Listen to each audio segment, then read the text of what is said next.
안녕하세요. 물박사입니다. 사람들은 누구나 다 건강하기를 바랍니다. 그런데 건강하기가 참 만만치 않습니다. 지금처럼 가장 좋은 약이 되는 음식에 대한 정보가 너무나도 많고 자연 환경이나 사회 환경이 건강하기 힘든 그런 조건이기 때문입니다. 더군다나 기대 수명이 증가하고 사회가 고령화되면서 나이가 먹을수록 병은 하나둘 늘어나고 있습니다. 이렇게 우리 몸이 아프게 되면 사람들은 병원에 가게 됩니다.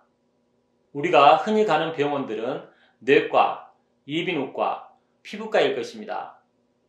그런데 이들 병원에서 공통적으로 처방하는 약이 하나가 있습니다. 그것은 바로 항히스타민제입니다. 항히스타민제는 뇌과에서 위산 분비를 억제하기 위해서, 이비인후과에서는 점액의 분비를 감소시키기 위해서, 피부과에서는 가려움증을 없애기 위해서 사용하는 대표적인 약물입니다. 항히스타민제는 그 말처럼 히스타민의 분비를 억제하는 약물입니다. 그렇다면 항히스타민제를 처방받지 않기 위해서는 히스타민의 분비가 되는 원인을 제거하는 것이 좋을 것입니다. 그런데 의학계에서는 히스타민의 분비 원인에는 관심이 없고 히스타민에 의해서 유발되는 증상만 없애도록 노력하고 있습니다. 그런 결과 우리는 항히스타민제로부터 자유로울 수가 없을 것입니다. 그렇기 때문에 항히스타민제를 처방받는 질병을 우리가 완전히 극복할 수가 없습니다. 의사들이 병의 원인에는 관심이 없고 병의 결과만 없애는데 초점을 맞추기 때문입니다. 그렇다면 히스타민의 분비가 증가하는 이유는 무엇일까요? 히스타민의 분비가 증가하는 가장 대표적인 원인은 탈수, 영양결핍, 그리고 감염입니다. 탈수와 영양결핍은 조직세포에 대한 영양분의 공급을 방해하는 조건이 됩니다. 그리고 감염 시에는 조직세포에서 더욱 많은 영양의 소비가 일어납니다. 이렇게 탈수와 영양결핍, 감염 시에 조직세포에 대한 영양 공급을 늘리기 위한 하나의 수단이 바로 히스타민의 분비를 증가시키는 것입니다. 히스타민이 탈수, 영양결핍, 감염 시에 생존에 매우 도움이 되는 이유는 히스타민의 생리적인 작용과 관련이 됩니다. 히스타민의 대표적인 생리작용은 모세혈관 확장작용과 점액 분비 증가입니다. 모세혈관은 동맥과 정맥과는 달리 내피세포가 한 겹으로 이루어진 아주 얇은 혈관입니다. 그리고 이들 내피세포들이 결합되는 부위에 물질이 통과할 수 있는 통로가 존재합니다. 모세혈관의 단면을 한번 살펴보겠습니다. 모세혈관의 내피세포입니다. 모세혈관의 내피세포들이 결합되는 공간에는 이렇게 물과 나트륨과 칼륨과 같은 이온, 그리고 포도당과 아미노산 같은 영양분이 통과하는 통로가 존재합니다. 그런데 탈수와 영양결핍이 있을 때는 모세혈관의 혈액의 유입량이 감소하게 됩니다. 그 결과 모세혈관에서 조직세포 쪽으로의 물질 이동이 감소할 수밖에 없습니다. 이런 상태는 조직세포의 생존에 매우 불리한 조건이 됩니다. 탈수와 영양결핍이 더욱 심각할수록 조직세포의 생존은 더욱 불리해집니다. 이때 조직세포는 조직세포 주위에 있는 비만세포에 신호를 보냅니다. 이 신호에 의해서 비만세포는 히스타민이라는 신경 전달 물질을 분비하게 됩니다. 이 히스타민이 모세혈관에 작용하게 되면 모세혈관이 확장하는 것이죠. 이렇게 모세혈관이 확장되면 물질이 통과하는 이러한 통로들의 구멍도 더 커지게 되고 물질의 이동도 쉬워집니다. 더군다나 모세혈관이 확장되는 만큼 모세혈관 내에는 혈액의 유입량이 증가하기 때문에 물질의 이동이 더욱 쉬워질 것입니다. 이렇게 탈수와 영양결핍이 있을 때 조직세포는 히스타민을 이용하여서 자신의 생존을 유지하게 됩니다. 하지만 그에 따른 대가를 지불해야 됩니다. 그 결과 대표적으로 위염, 감기나 비염, 그리고 피부염이 유발됩니다. 그래서 현대의학계에서는 이러한 병에 히스타민의 분비를 억제하거나 그 기능을 방해하는 항히스타민제를 사용하는 것이죠. 하지만 앞서 설명드린 바와 같이 히스타민의 분비가 되는 이유는 탈수와 영양결핍, 감염이라고 말하였습니다. 그러므로 우리가 탈수와 영양결핍을 극복하게 되면 히스타민의 분비는 필요 없게 됩니다. 탈수의 가장 큰 원인은 소금 섭취 제한과 관련됩니다. 체내 수분은 나트륨만큼만 존재하기 때문에 소금 섭취를 줄이면 체내의 수분도 그만큼 감소할 수밖에 없습니다.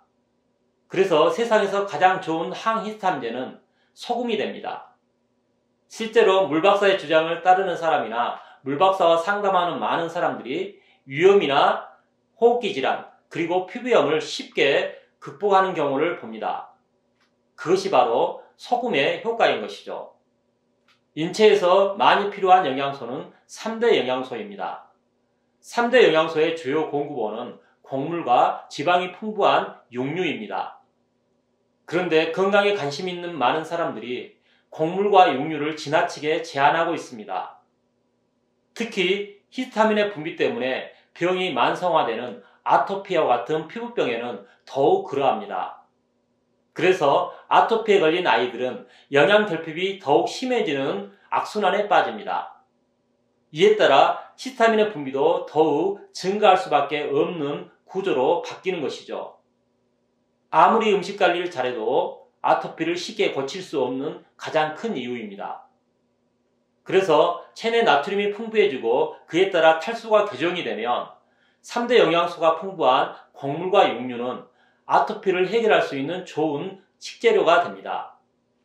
하지만 탈수가 교정되지 않는 상태에서 영양을 풍부하게 공급하면 혈액의 점도가 증가해서 오히려 아토피는 심해질 수밖에 없습니다. 같은 음식을 먹어도 체내에 나트륨이 어느 정도 있느냐에 따라서 병이 고쳐질 수도 있고 오히려 악화될 수도 있다는 사실이죠. 히스타민은 감염이 될 때도 분비가 증가합니다. 그것은 감염을 극복하기 위해서 백혈구의 이동이 더욱 많이 필요하고 히스타민이 분비될수록 백혈구가 쉽게 빠져나올 수 있기 때문입니다. 그리고 감염 시에는 면역 반응을 위해서 더 많은 영양을 요구합니다. 전투 중에는 보급을 아끼지 않는 것과 같은 이유이죠. 체내에 병원균이나 유해한 물질들이 유입되게 되면 인체는 면역 반응을 통해서 그들과 치열하게 싸우게 됩니다. 이때 많은 영양분이 소모된다는 것입니다. 이러한 영양 소모를 위해서도 물질의 이동이 쉽게 이루어져야 됩니다. 당연히 히스타민의 분비가 증가할 수밖에 없는 것이죠. 그리고 히스타민의 생리적인 작용 중에 하나가 점액 분비 증가입니다. 이러한 점액질은 병원균을 흡착하여서 배출하는 데 매우 도움이 됩니다. 특히 생존에 중요한 곳일수록 그 점액의 분비가 더욱 요구될 것입니다. 그러한 대표적인 곳이 호흡기입니다. 우리는 호흡을 잠시만 멈춰도 죽을 수가 있습니다. 그런데 호흡기에는 공기 중에 있는 유해한 물질들이 너무나도 많습니다. 이러한 유해 물질들이 자연스럽게 제거되지 못하면 점액질에 의해서 흡착하여서 배출하게 됩니다. 그것이 콧물이나 가래입니다. 평소 체내에 수분이 풍부하다면 이러한 점액질의 분비 없이도 유해한 물질들을 충분히 제거할 수가 있습니다. 그런데 탈수에 의해서 호흡기도가 건조해지면 점액 분비를 증가시켜서 우리 몸에 유입되는 유해한 물질들을 배출하도록 하는 것입니다. 결론적으로 히스타민의 분비가 증가하여 모세혈관이 확장되게 되면 인체에서는 유산의 분비가 증가하고 점액의 분비가 증가하고 가려움증이 유발된다는 사실입니다. 이러한 증상의 근본 원인은 탈수, 영양결핍, 감염이라는 사실입니다. 특별히 탈수와 영양결핍은 우리의 노력에 의해서 얼마든지 극복할 수가 있습니다. 감염은 인체의 문제뿐만 아니라 환경적인 요인도 있기 때문에 우리의 노력으로 완전히 제거할 수는 없습니다. 하지만 감염도 탈수와 영양결핍을 해소하게 되면 쉽게 극복할 수 있는 문제입니다. 그래서 히스타민에 의해서 생기는 모든 병들은 소금, 물, 그리고 곡물과 육류로 충분히 극복할 수가 있습니다. 문제는 이들의 균형을 얼마나 잘 맞추는가겠죠. 하지만 이것도 그렇게 어려운 문제가 아닙니다. 보통 사람들이 좋아하는 음식을 가장 짜게 맛있게 요리를 하면 됩니다. 그리고 하루에 3회 이상 식사를 하는 것입니다. 오늘은 히스타민의 분비 원인에 대해서 자세히 설명해 보았습니다. 다음 영상에서는 히스타민의 분비에 의해서 일어나는 생리적 작용이 구체적으로 어떻게 병을 만드는지에 대해서 자세히 설명할까 합니다. 그러므로 이 영상을 구독하시는 여러분들은 다음 영상도 꼭 구독하기 바랍니다. 오늘도 영상을 구독해 주신 여러분 감사합니다. 이상 물박사였습니다.